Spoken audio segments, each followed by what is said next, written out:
every single time I have ever searched up self-care in my life, I have always been met with the exact same ideas, all of which are always tied up in aesthetics. We never truly feel taken care of or like we're doing self-care right because we're not fulfilled and we're not at our optimal levels, and that's because we're too busy concerning ourselves with green juices, bubble baths and face masks. But that's not the answer. The truth is that our self-care routine should never look like anybody else's, because the only right and efficient way to do it is by firstly paying attention to our own unique needs and then crafting a routine from there. And that is exactly what I'm going to teach you how to do in this video. In this video, I'm going to break down 15 facts that will teach you how to master your self-care routine so that you can build the most effective routine that's going to make you feel better and closer to your most ideal self, as opposed to just creating a cute routine that just looks good for everybody else on social media. Before we get into it, make sure to check out my pre-order link in my description for my book, which is coming out this August, which teaches you how to achieve self-love. It actually covers some of the topics that we're going to be talking about in this video in much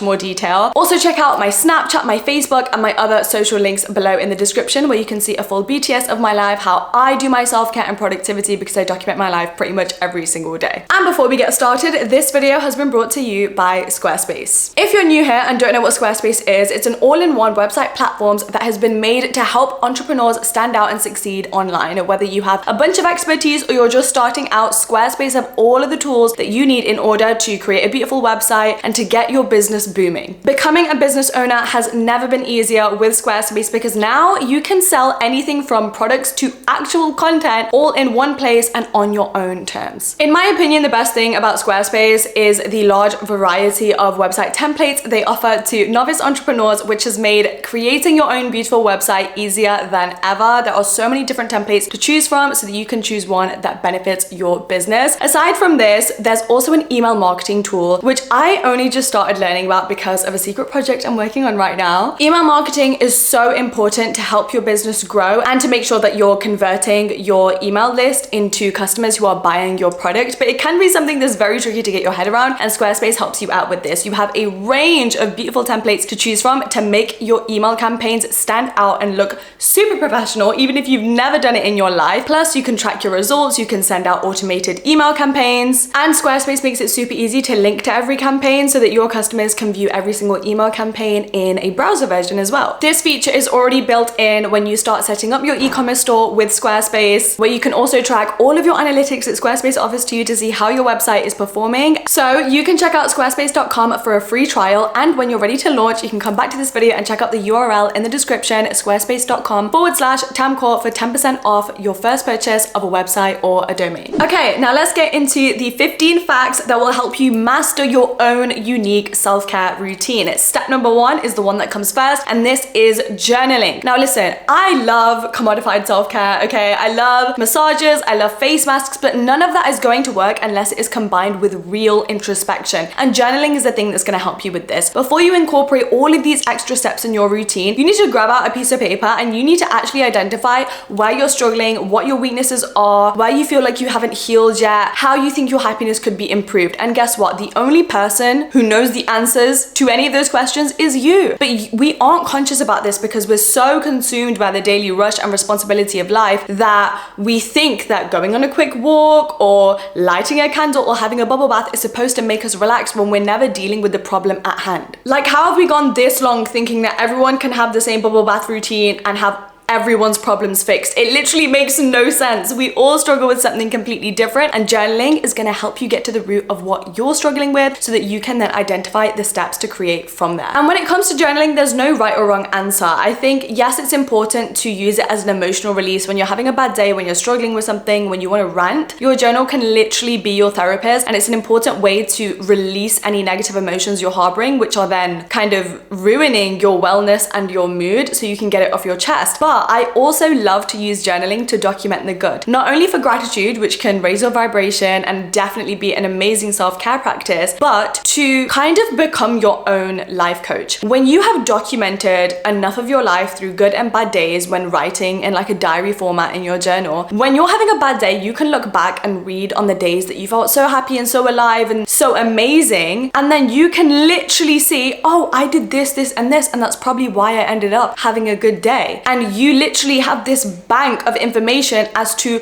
what makes you happy, not everybody else. And it's literally the best self-development advice you could ever get because it's from yourself based on your life experiences. This links into step number 2, doing favors for your future self. I have had a list in my phone called things that make me feel good versus things that make me feel bad for so long. And this was inspired from a post I saw called Energy Givers versus Takers. And this basically shows things that will raise your happiness levels and your dopamine versus things that are going to take away from it, that aren't going to benefit your self-care at all. And I thought it's time that I do this for what benefits me and my unique needs. So I literally just became conscious of how I felt and how I was moving through each phase of my life, through each day, through each week. And I realized, okay, when I drink coffee, I feel this way. When I go out on a night with my friends and I drink too much, I feel sadder over the weekend. So that's something that makes me feel bad. And it's important to write these things down along with certain things that you know light you up. So putting on a good outfit, drinking a cup of tea in the morning, having a slow morning routine, because on those days where you feel sad and helpless and you're in this victim mentality, you are finally going to take accountability to pull yourself out of it. You are finally taking responsibility over your own happiness by doing this favor today, just by writing out what you know takes away your energy and what adds to your energy. So on the days that you're struggling and your brain power isn't really there, you have a list of things that you can do to pull yourself out of that rut. This also links into step number 3, which is all about organization and planning ahead. I really like to link this into the love language acts of service, which I think is so important to give to yourself. So an example of this that I practice is my Sunday reset routine, which is so important to me. So from 8 a.m. to 12 p.m. every single Sunday, so 4 hours, I do an entire deep clean of my apartment. I do my food shop, I go for a walk, and I have a workout. I buy fresh flowers for my apartment and I tie up any loose ends. I respond to all my text messages, make sure my emails are done. So by midday, when I'm sitting down to have my lunch, the entire week I've wrapped up. There is nothing lingering from this week that's going to then bother me into a new week. So then all of my work is going to pile up and stress me out. Plus, I'm starting Monday morning on a fresh note. I am doing myself the favor of being able to live in a clean space from Monday to Sunday the following week because I already took care of it. I then spend the rest of my Sunday reset actually just relaxing, being a couch potato, watching Netflix all day because I deserve that downtime. And it means I'm not going to be burnt out when going back to work the following week. During this Sunday reset, I also make sure I schedule and organize my week ahead in advance and I time block everything. So I will look at my to-do list, my work schedule, things that I want to incorporate, whether it's workouts, classes, time with friends. And I'm like, okay, Monday to Wednesday, this is how I'm going to organize my time. And it means when the week starts, I don't have to think about anything. I am easily and effortlessly going through my week. All of my needs are being met because I thought about it for like 30 minutes on Sunday. And it means I am a happier individual with less stress going through every day instead. And let me say, when it comes to scheduling and time blocking your week, scheduling time for your rest, your downtime, your joy, your time with friends and family is equally as important. Don't go overboard with I need to be working and be productive every single hour. That's how you're going to burn out. That's how you're going to drain yourself. Self-care is also about the bubble baths and the massages, so make sure you're scheduling them in with this as well. Step 4. Now we know that self-care always tends to take a backseat when we get super busy in life, and why wouldn't it, right? Who has time to do all of these extra routines every single day? So we need to find a way to incorporate self-care really quickly that's going to take no time into our every single day. 1, deep breaths first thing in the morning when you're driving to work, when you're walking somewhere. 2, listening to a podcast that's going to comfort you or educate you or inspire you to set the tone for your day. 3, writing down 3 things you're grateful for in your notes app, in a journaling app on your phone when you're on your daily commute to school. 4,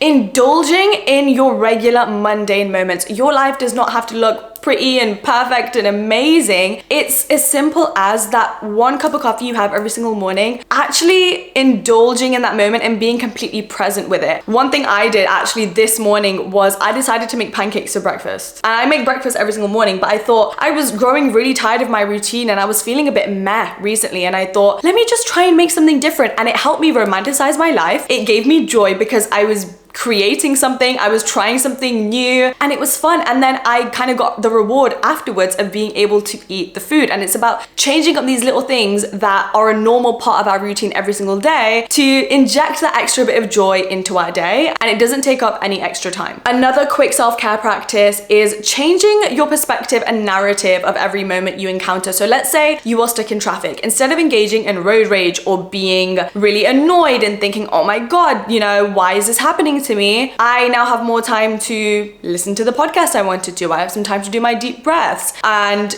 it's really about choosing what you want to gain and draw out of every single situation. And lastly, I would say looking back at old pictures brings me so much joy. Nostalgia is such a beautiful thing. And I actually heard someone say recently on TikTok, nostalgia is proof that your life has been worth living. And I think we have iPhones and iCloud drives and we have so many pictures from the last few years of our lives, and I think even just taking 2 minutes out of your day while you're waiting for your food to cook in the microwave or the oven to just go back 5 years to see what you used to do. When do we ever make time to do that? And I think it can just remind us of how far we've come as individuals as well. And I think that's such a cute, caring and self-loving practice that will inject that little bit of extra joy in your day. Step number 5, do the internal work. Because listen, self-care should not have to cost you anything, not a singular dime, because self-care is a way of being, not to buying. So ways to do the inner work is to go to therapy, is to do your shadow work journal prompts, is to change the narrative, is to practice emotional regulation, to build an abundance mindset, to practice manifesting your dreams, to take actions every single day that closes the gap between your dream and current self, to reprogram your subconscious, to set boundaries. And guess what? I have tutorials on every single one of those topics on my channel, so you have no excuses. 6, identify how you are spending your time and how your daily choices align to where you want to be in life and what your desires are. I feel like a lot of the time we fall into pits of procrastination or we have bad habits, and then we feel badly about ourselves because we're like, wait a second, but this isn't the person I want to be, and this isn't getting me any closer to my goals.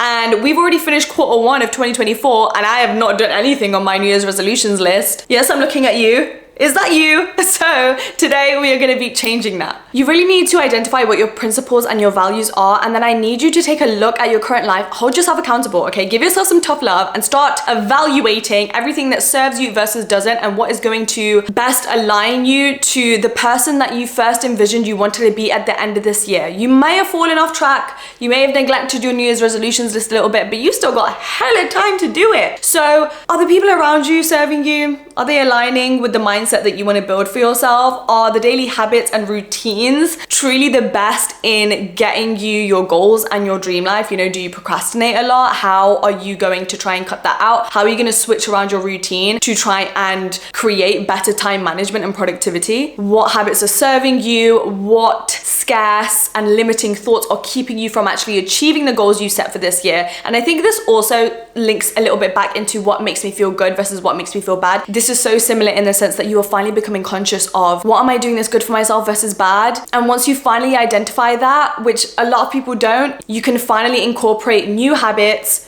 to create the reality you deserve and desire. Self-care practice number 7, the 80-20 nourishment rule. This basically means that 80% of the time you are gonna eat whole, healthy foods, and 20% of the time you get to indulge in your joy foods and what you like to eat. This is how I personally live my life. And hey, I'm not here telling you how to eat. I am simply gonna give you advice on why I think this works and why this is such a great self-care practice. Food has literally been linked to wellness and to your mood. Studies have shown that additives in ultra-processed foods that a lot of us consume on a daily basis can actually interfere with the production of brain chemicals like dopamine and serotonin, which are responsible for how happy we feel, which then have a negative impact on our well-being, on our happiness, on our mood. Whereas whole foods have actually been linked to making us feel more energized, making us feel better about ourselves. And this is my stance with it. Yes, do you have to make sacrifices with the frequency at which you eat cake and crisps 100%, but I know that when I eat the boring salad or when I eat chicken and fish every single day, I feel fuller for longer. I don't feel sluggish. I feel more energized for longer, meaning I have a higher capacity to actually tackle my goals, to be the best version of myself for the day, to move my body. And that is the ultimate form of self-care, having that level of discipline where you're like, I'm not gonna reach for the box of crackers. I'm gonna make myself a nourishing meal that's gonna give me all of the vitamins and minerals I need to be at my most optimal levels as a human being. 8, your needs constantly change throughout your life. And this is exactly why this whole bubble bath face masks thing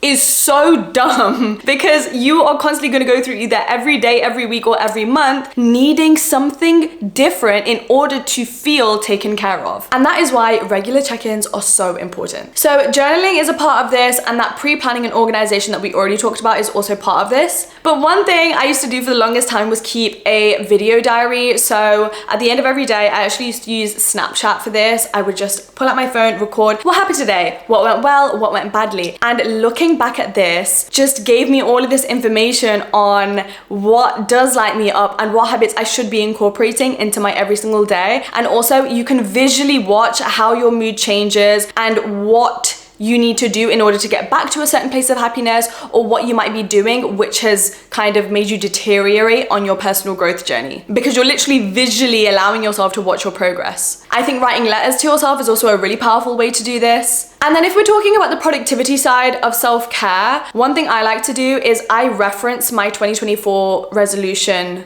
goal list that I wrote back in January. I reference that every single week when I'm planning out my week. So I keep myself accountable so I don't stress myself out and feel bad for forgetting the promises I made for myself, because self-care and self-love is also about showing up for yourself and doing what you say you're gonna do when you say you're gonna do it. So every single Sunday, I'm like, okay, I have this work to do, I have these workouts, but hold up, I said I was gonna learn a language. I said I was gonna do this. I said I was gonna start this class, so let me book that in for this week. And I do that every single week. And it actually like increases your level of accomplishment and achievement, which guess what? Then improves your self-esteem. Step number 9 is regulating your emotions and taking action to be able to control your emotions. Now, my favorite emotional regulation technique is to literally just choose how you want to feel. I think a lot of the time we think we don't have control over our thoughts or emotions, but you do. If somebody is annoying you, if someone is being disrespectful, you don't need to be angry in that situation. And guess what? You don't need to be hurt either. That is a conscious choice that you are making. And my life got so much more peaceful when I finally got to a place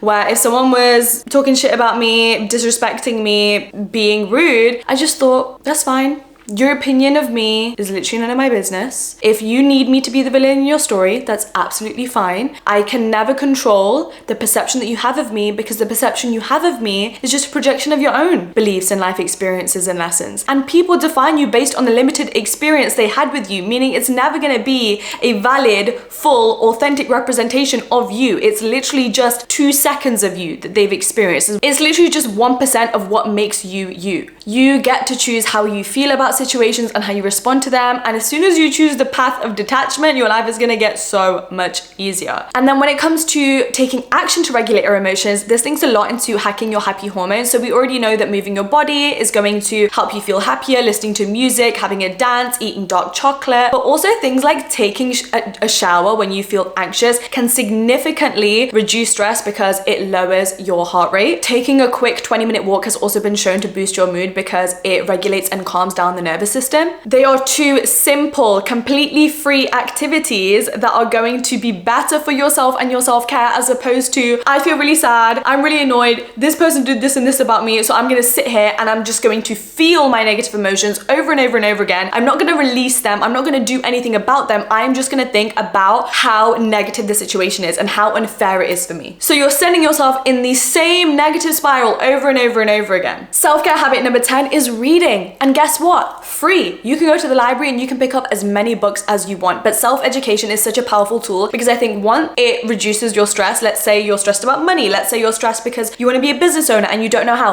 Pick up a book. completely free. Read an article online, watch a YouTube video, watch someone's TikTok, completely free. And this is going to help reduce your stress because you are all of a sudden gonna start having more achievement from this. You're gonna gain more clarity and confidence in the field that you want to pursue. You're not gonna feel like you're holding yourself back anymore because you're not good enough or you don't know enough, which is then gonna rid you of self-doubt. Plus, it's a great thing to replace with your social media usage, which is just going to increase your comparison and low self-esteem, with something that's more positive because it also increases your intelligence and your cognitive ability the more you decide to read books, whether it's non-fiction or fiction. Self-care habit number 11 is my favorite because I tried this years ago and I feel like nobody talks about it. It's called burning the letter, and this is an actual therapeutic and spiritual practice. I was going through a really bad breakup. Like, this breakup was like ruining my life level bad, and I couldn't get over it. And I'm not saying this one technique completely healed my broken heart, but it was a start. And I think doing this regularly is a really good self-care practice. And this is basically when you get out a piece of paper and you write out, you literally address it to the person that's hurt you, the person that you feel like is taking up all of the space in your head, and you write out everything you feel about them. You can swear, you can rant, you can say all of your honest thoughts, and then you're gonna crumple up the piece of paper, you're gonna put it into a pot, and you're gonna let it burn. This has so many studies and so many facts that you can look up as to why this is such a powerful and actually healing practice. But most of all, in my opinion, I think it's just the perfect level of emotional release. I think a lot of the time we try to rush ourselves through the healing process and we never actually get to say what we feel because we're not gonna say it to the person's face, especially if they've hurt us a lot. You know, we try to protect ourselves, but that doesn't mean you should keep in all of those thoughts and opinions always, because that's literally stored in your body as stress and it's never going to come out unless you allow it to, whether it's through journaling, whether it's through the burning the letter method. It basically allows you to take all of that stuff you've been harboring inside and gently give it away. Experience a moment of gratitude as you're watching the paper burn and kind of envision yourself stepping towards a phase of your life that is filled with more peace and detachment away from that situation, because just the act of it burning away kind of signals to your brain that it's out of your life now as well. Self-care step number 12 is all about movement, and movement for mental health, not appearance. I am the biggest advocate for this, okay? I'm not really a gym girly like that, barely even know how to use half of the equipment, which is why I'm never gonna come on here and post a workout routine even though you guys keep asking me. But I go to the gym for enjoyment. I go to the gym because I am feeling myself. When I walk out, whether I go for 20 minutes, 30 minutes, or 2 hours, my energy is completely shifted for the day. My mental health is amazing. I actually find that if I don't go to the gym for a week, I start to feel sluggish, I start to feel really meh, my hormones are all over the place. If you suffer from a hormonal imbalance, which can F with your skin, which can F with your emotions, the way you feel about yourself, your energy for the day, literally just doing a workout in the morning, in the evening, going for a walk, doing some cardio, going to the gym, helps with that. Once again, it helps you reach those optimal levels, and this is honestly the most underrated form of self-care, and it's the easiest. I'm so sick of movement and exercise needing to be about getting a smaller waist or a flatter stomach or a bigger butt. It's literally down to your happiness, and I look at it like that way, and that's how I stay consistent with it, because I wake up and I'm like, if I want to be a happy, energized human being at my best potential, I should go and do a quick workout. And it doesn't need to be perfect. It can be walking on the treadmill for 30 minutes. It can be lifting weights if that's what you want to do. Choose a form of exercise that lights you up and injects that joy back into your day. Like I said before, it could be Pilates, it could be going for a run. Self-care step number 13 is to move slower. And what I mean by this is incorporating slow routines into your day. Having a slow morning routine absolutely changed my life. And I was telling my friend about this the other day. She was saying how she feels like very stressed and kind of anxious a lot of the time. And it was because she would wake up in a rush, get ready for the day, and then quickly head to work, head into all of her responsibilities. And how you start the day literally sets the tone for the day you're about to experience. I used to do the exact same thing. I would wake up, I would rush to school at the last minute, rush to work at the last minute. And now I wake up, I make a matcha. I have a moment of gratitude, or I'll meditate, or I'll even, if I feel really overwhelmed and stressed and tired, I'll watch an episode of my favorite show in the morning. My morning, the first 30 minutes or hour is all for myself. And it just means I feel relaxed and I feel taken care of. Because when you wake up and you're rushing to do X, Y, and Z, you are living your life in accordance to other people's terms. Where you're like, oh, okay, I had my 8 hours of rest. The second I wake up, I'm living according to somebody else's schedules. I'm doing X, Y, Z for everybody else and never taking a breath or a moment for myself. It's literally allowing yourself permission to rest, to take it easy, and sometimes to just be lazy. And this doesn't mean not doing your work. You can also incorporate a slow productivity routine. I actually have a full video on a vlog I did on my vlog channel where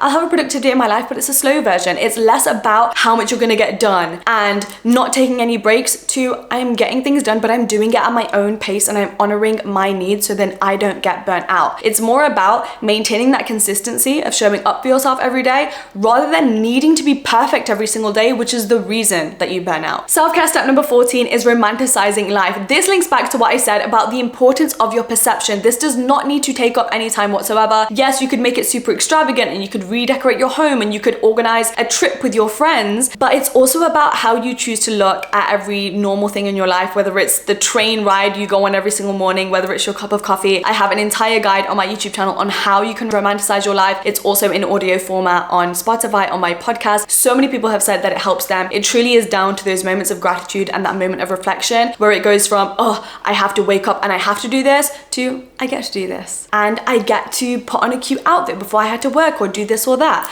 But the video explains it in much more detail. And finally, self-care step number 15, super simple. Finally making yourself the commitment. You always make it on time to school or work or when you have to wake up early to do a favor to your friend. But when you told yourself you were gonna wake up early to go to the gym, you're snoozing your alarm. You're still in bed, you're cancelling on those plans, it's been 3 months, you still haven't gone to the gym, you didn't start that business. That's the most self-hating thing you can do. What do you mean you're there for every person in your life, even the people you don't know, and you're not there for yourself? And then what does that do over time? It decreases your self-esteem because then you're like, oh, I haven't achieved anything, or oh, I can't even trust myself, and how do you have discipline and how do you have confidence? Literally just by doing the thing regardless of how you feel, regardless of how tired you are. Because even when you're tired and even when you don't want to do the thing, you still do it for everybody else. So why aren't you giving yourself that same level of dedication and loyalty? And that brings us to the end of this video. I hope you guys enjoyed it. Please comment down below. Let me know what your favorite self-care fact or step was, because I would love to know. And I hope you learned something from this video, and I hope you're gonna start taking better care of yourself because you deserve it, bestie. Thank you so much for watching yet another video, and I will see you same time next week for a brand new one. Be sure to check out all the links in the description for my vlog channel, the pre-order link for my book, my Instagram, TikTok, Snapchat, and I will see you next week. Bye guys, I appreciate you.